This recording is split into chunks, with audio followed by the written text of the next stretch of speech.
Hello नमस्कार, welcome to Kargil news India में आस्था शर्मा। तो आइए आज की बड़ी खबरों पे नजर डालते हैं।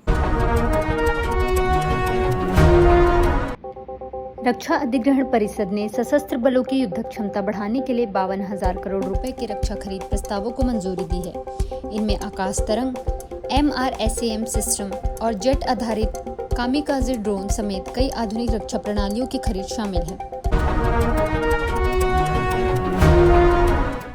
केंद्र सरकार ने जैश-ए-मोहम्मद और लश्कर-ए-तैयबा से जुड़े पाकिस्तान स्थित 23 आतंकियों को आतंकवादी घोषित किया है। इनमें हाफिज सईद के 3 करीबी सहयोगी भी शामिल हैं, जिनके जम्मू कश्मीर में हुए आतंकी हमलों से संबंध बताए गए हैं। केंद्र सरकार ने पायरेटेड फिल्मों और OTT कंटेंट के प्रसार को लेकर टेलीग्राम को नोटिस जारी किया है। सरकार ने टेलीग्राम से सख्त कार्रवाई करते हुए 15 दिनों के भीतर एक्शन टेकन रिपोर्ट जमा करने को कहा है।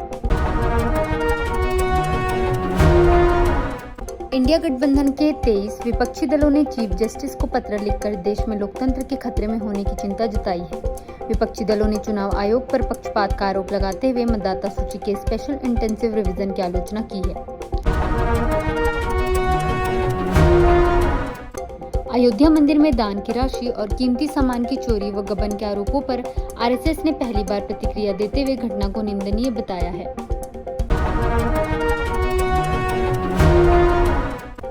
अयोध्या के बाद अब बद्रीनाथ धाम में भी दान की राशि में चोरी के आरोप सामने आए हैं, जिसके बाद मामले की जांच के आदेश दिए गए हैं।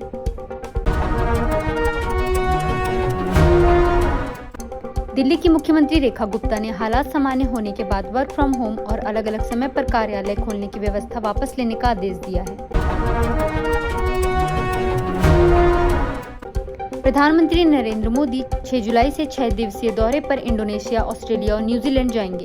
इस यात्रा के दौरान प्राइम मिनिस्टर मोदी द्विपक्षीय संबंधों को मजबूत करने के साथ इन देशों में बसे भारतीय समुदाय से भी संवाद करेंगे। प्रधानमंत्री नरेंद्र मोदी अगले सप्ताह पहली आधिकारिक यात्रा पर न्यूजीलैंड जाएंगे, जो दोनों देशों के बीच मुक्त व्यापार समझौते के बाद पहली उच्च स्तरीय मुलाकात होगी। चीन ने भारत और जापान के स्वतंत्र और खुले हिंद प्रशांत के रुख की आलोचना करते हुए कहा कि इसे कभी वास्तविक मान्यता नहीं मिलेगी। यह बयान प्रधानमंत्री नरेंद्र मोदी और जापानी प्रधानमंत्री ताकाइची के बीच हुई बातचीत के बाद चीन की ओर से सामने आया है। चीन में भारत के राजदूत विक्रम दोरइस्वामी ने कहा कि ईरान संकट में मध्यस्थता करने से भारत को कोई खास लाभ नहीं होता। उन्होंने कहा कि मध्यस्थता के लिए पहले से ही कई देश सक्रिय हैं, इसलिए भारत को पाकिस्तान की रणनीति अपनाने की जरूरत नहीं है। बिहार के राज्यपाल हसनैन और केंद्रीय राज्य मंत्री पवित्रा मार्गेरिटा ने तेहरान में अली खामेनी के अंतिम संस्कार समारोह में हिस्सा लिया। वहीं कांग्रेस पार्टी की ओर से पूर्व विदेश मंत्री सलमान खुर्शीद ने अंतिम संस्कार समारोह में शिरकत की। प्रधानमंत्री नरेंद्र मोदी ने राजस्थान में कहा कि भारत ने दुनिया के सबसे बड़े ऊर्जा संकटों में से एक का सामना नागरिकों पर कम बोझ डालते हुए किया। प्राइम मिनिस्टर मोदी ने बालोतरा के रिफाइनरी का उद्घाटन किया और कई विकास परियोजनाओं की आधारशिला भी रखी। संसदीय कार्य मंत्री किरण रिजिजू ने बताया कि संसद का मानसून सत्र 20 जुलाई से शुरू होकर 13 अगस्त तक चलेगा। उन्होंने कहा कि सत्र के दौरान राष्ट्रीय महत्व के मुद्दों पर सार्थक बहस, चर्चा और महत्वपूर्ण फैसले लिए जाएंगे। 20 जुलाई से शुरू हो रहे संसद के मानसून सत्र में 30 दिन जेल में रहने पर प्रधानमंत्री और मुख्यमंत्री को पद से हटाने वाला विधेयक प्रमुख मुद्दा बन सकता है। तृणमूल कांग्रेस की चंद्रिमा भट्टाचार्य ने नियुक्ति के 1 महीने बाद ही पार्टी के बंगाल अध्यक्ष पद से इस्तीफा दे दिया है। उन्होंने पार्टी के सभी अन्य पद भी छोड़ दिए हैं, जिसके बाद TMC से उनके भविष्य और संबंधों को लेकर अटकलें तेज हो गई हैं।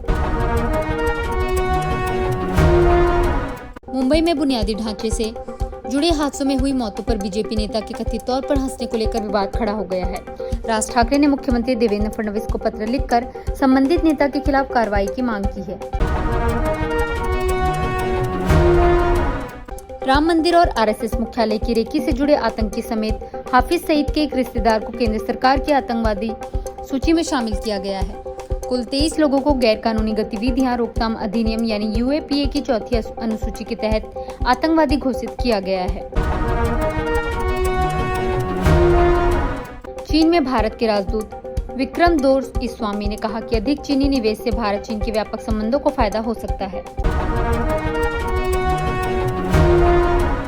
अंतरिक्ष यात्री शुभांशु शुक्ला ने एक पुस्तक विमोचन कार्यक्रम में अपने अंतरिक्ष मिशन की उपलब्धियां और मजेदार अनुभव साझा किए। उन्होंने अंतरिक्ष प्रवास के दौरान पृथ्वी के 320 चक्कर लगाए और करीब 1.4 करोड़ किलोमीटर की दूरी तय की।